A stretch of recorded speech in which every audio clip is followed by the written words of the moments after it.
Bertambah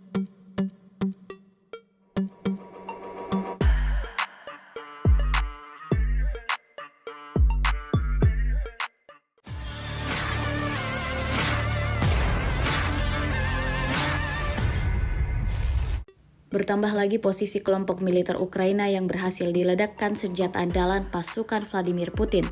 Terbukti dalam sebuah rekaman yang ramai beredar di Telegram pada Kamis 29 Februari 2024. Rekaman tersebut menampilkan detik-detik kelompok militer Rusia yang melayangkan serangannya ke arah infanteri Ukraina. Di lokasi yang tidak dicantumkan dalam keterangan unggahan, pesawat tak berawak Rusia menghantam telak kendaraan militer Ukraina yang terlihat beroperasi di darat.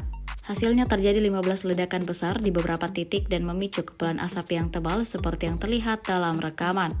Disebutkan dalam narasi video, adegan tersebut dilakukan oleh para pekerja tempur para pemimpin X dari Divisi Lintas Udara Pengawal ke-106.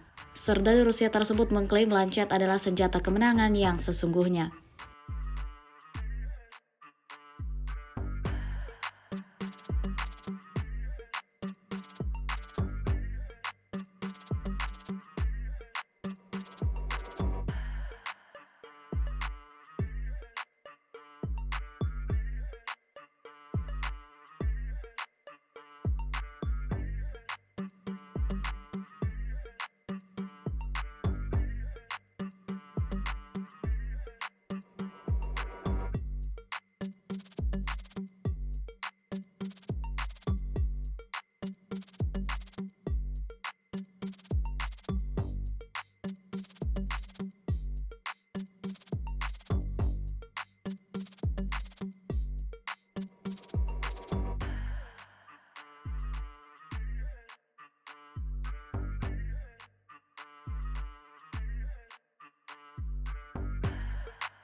Download Tribun X sekarang, menghadirkan lokal menjadi Indonesia.